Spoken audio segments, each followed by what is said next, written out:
Hey y'all, it's Saturday and I'm back again, 22nd of October. Hey Stephanie, hey Kareem. I know y'all watch pretty regular. And that's part of what got me to go ahead and make a video today because um, after making my Beatles video recently, I talked to my sister Stephanie about it. We were kind of reminiscing. And I shared with her, when I was a kid, I fantasized about being able to do something like this.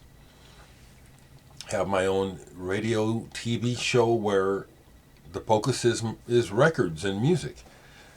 So that's really why I enjoy this. And it also makes me recall a real vivid memory, probably when I was maybe 9 or 10, sitting in class, bored. I can still remember the class subject. It was history. And the textbook that we had at the time, I was looking at it, and I was looking at the picture, and it was a street scene. I remember this so vividly. And it had a very vivid instance of inspiration where I just said, well, what if that picture could come to life and we could watch the scene unfold from where it started as a picture. This is before I even knew that computers existed, but I fantasized about this, and sure enough, with iPads and stuff, that's what we have, So that's part of the enjoyment that I get out of just getting on here and blabbing and showing records. And what that I thought I would show just a few of my old favorites, music that goes back a ways back into my my youth. For some people, it'll be big records like an Aretha Franklin or a Led Zeppelin or even a Beatles, and all of those figured. But I couldn't afford to buy records, and so a lot of records that I got were cutouts. And that's how I started my collection for the most part. But before I go there, I'll share this. I did not buy the Beatles box. I can live without it. And it was just, it was tough. It's like I don't need it. Maybe later. Maybe, a self-Christmas present or something. But I was looking and saw that Heroes had been reissued, the Bowie album Heroes.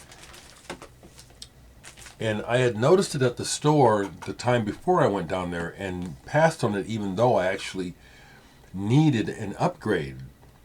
But when I saw someone posted in a group that it was again another color variation, I said, yeah, because I like this design very much. The old RCA, but with Bowie's name instead. And then when I get it home and I'm listening to side 2, and it's like part 2 of Low. And besides Scary Monsters,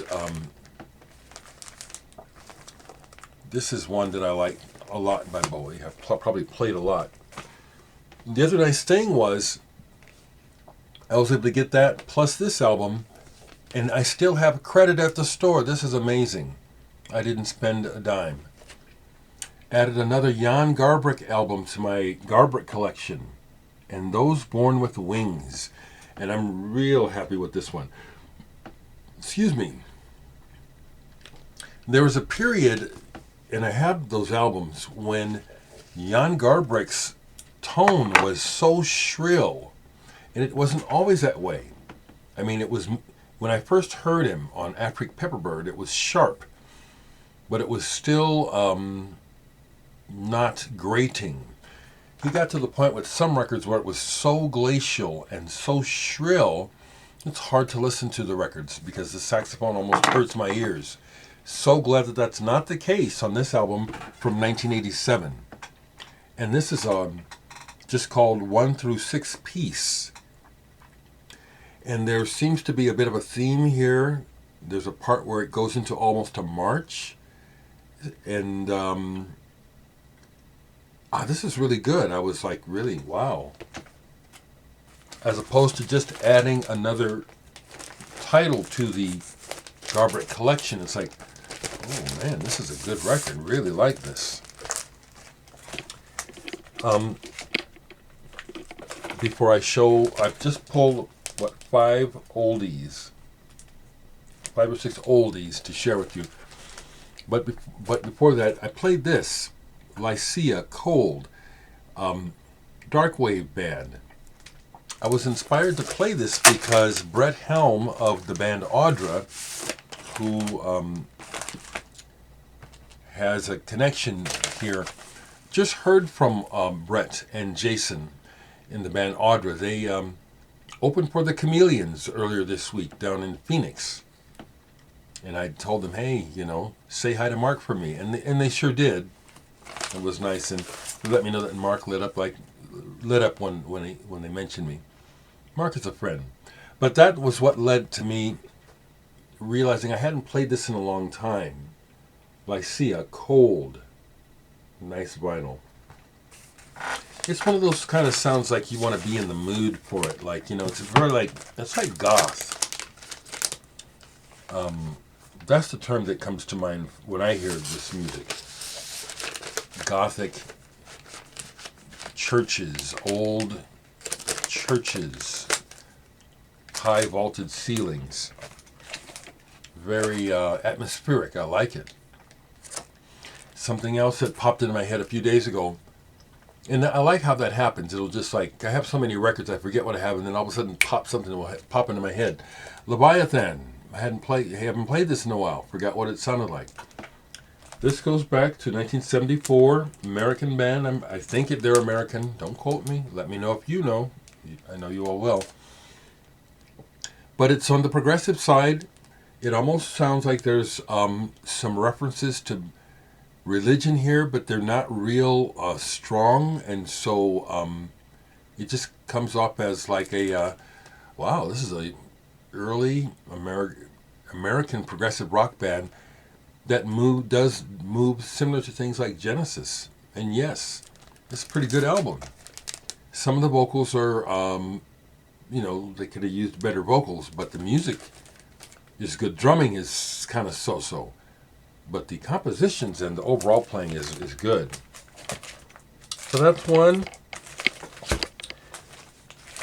So I want to share a couple of, these are like some of my all-time favorites that go back to childhood, teen years. That I don't know if I've ever shown them. Maybe I have, but Dreams. This was a big one for me in high school. Came out in 1970, I'm pretty sure. I heard about this album through a sampler. Different Strokes, I think. I've got a copy of it. Not the same one that I got for 99 cents as a kid. But that sampler was my first ownership of anything by Soft Machine and a couple other bands. Dreams was one. This was my introduction to Billy Cobham and the Brecker Brothers. They're on this album. And John Abercrombie. Doug Lubon, who was in Clear Light, played bass on this. This was a top album for me as a teen. This is probably my 3rd or 4th copy. I don't have my original. Love that Rene Magritte's pastiche cover. They don't hit me like they did when I was a kid, but the 2 songs on here, the Mary Ann and Holly Be Home, back to back, used to really capture my imagination as a teen. And I would like to listen to this, when the light is fading, that time of day, usually in the fall. You just make my mind trip. But the Dream Suite, the whole album, and their second album, which may have technically been better, doesn't touch this. This is one of my top albums. childhood favorite, Dreams. Dreams. Here's another one that I acquired because it was all I could afford. One of my first, I'm thinking this is one of the first runs of cutouts that I was able to buy as a teen. And this was back when there was, I forget the names of the stores, before Target, but things like Target, Ardans and shit like that. And they would have 3 for $1 blowout sales of cutout records. And that's when I got this one for 39 cents, the Aquarians. I can remember that part of why I got it was, the cover, trying to get something as close to psychedelic as I can. Look at, there's my name. Oh, that really ages this, dates this. I've shown this before, I know. This is a really good album. Again, it dates me because of how many times I've written my name on here. I was a child, just fascinated, didn't know what else to do. This is Brazilian. It's instrumental. It's beautiful. Bobby Hutcherson and Len Blessing are on here. Joe Pass is on here. Francisco Aguabella. What Do You Mean? What Do I Mean is one of the tracks on here that is still to this day a favorite still. This has not lost any of its magic for me.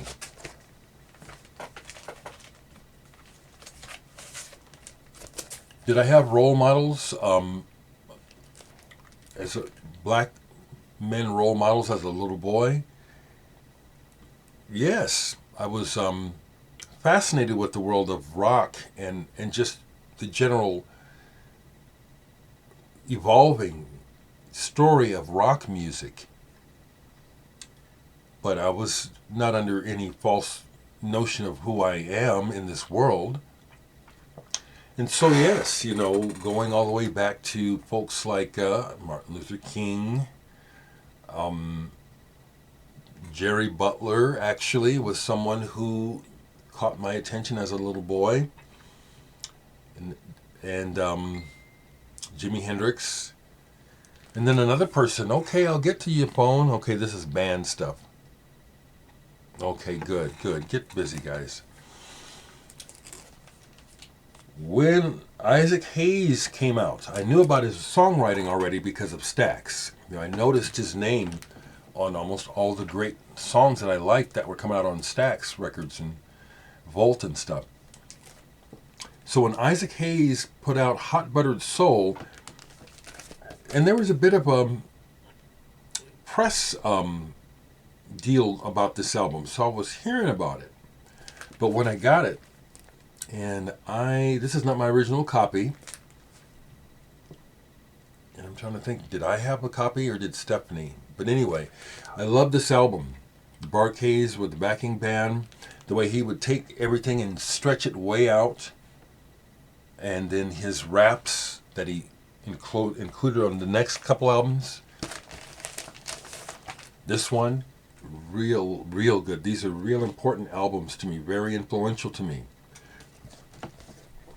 Isaac Hayes, he was a role model to me, and fantastic musician and writer. Excuse me. Yeah, this stuff holds up to this day. If you haven't heard these, I've got more Isaac Hayes, but these two. And then the Isaac Hayes movement, the one with the... I used to have a copy of that, and that got trashed. I'd love to replace that.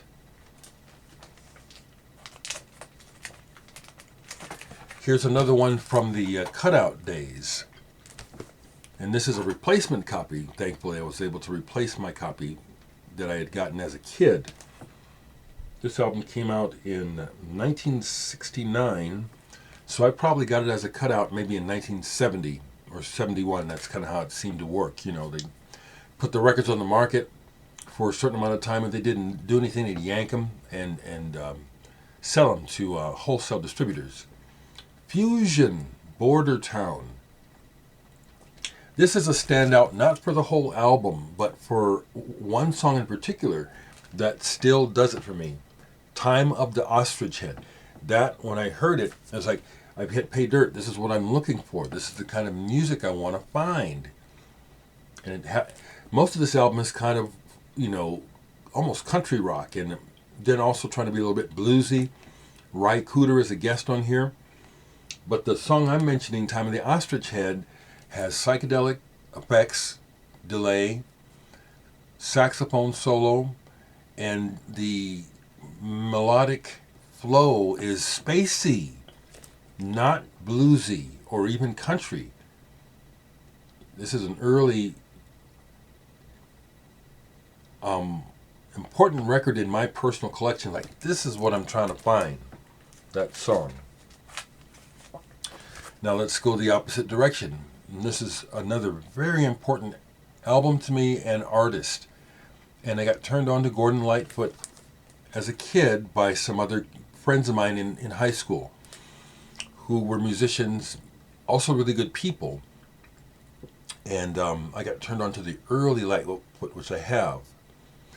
Love those early albums. Did she mention my name? But this album, to me, is like one of his very best. Summer Side of Life. There isn't a bad song on this album. This is fantastic. Wonderful. Playing, writing, singing. I love his voice. I got to see Gordon Lightfoot back maybe around 1972 or so with my friends who turned me on to the man. And the guys were on stage just getting drunk as hell, but played their asses off and brought us all to tears. They played with so much heart. And it's like they forgot the audience. I loved it. So that's another thing about me, is I've always been nerdy like that from the time I was a little boy, watching the musicians in the house jam with my dad. Fascinating to watch these people play, and the things that the different phases of joy and other things that you would see and hear while playing. Gordon Lightfoot, when I saw him, it's like they almost forgot they were playing for an audience. They were so into it, and it was so good. I love Gordon Lightfoot. Love him. And this is a replacement copy. But this was one where, when it came out, I had my money together and I bought it. When it first came out, Funkadelic's Free Your Mind and Your Ass Will Follow. That was significant to me. Any full-priced record, whenever I bought it, was a big deal, because it wasn't very often. And this was just what I was, again, just what I was looking for. Crazy, psychedelic, black. I mean, yeah, I can relate to that. You know what I'm saying? But beyond it, you know. Wild album. Great, great stuff. So I wanted to show those. Those are some of my old, longtime favorites. Okay, just wanted to share that with you. Have a good weekend.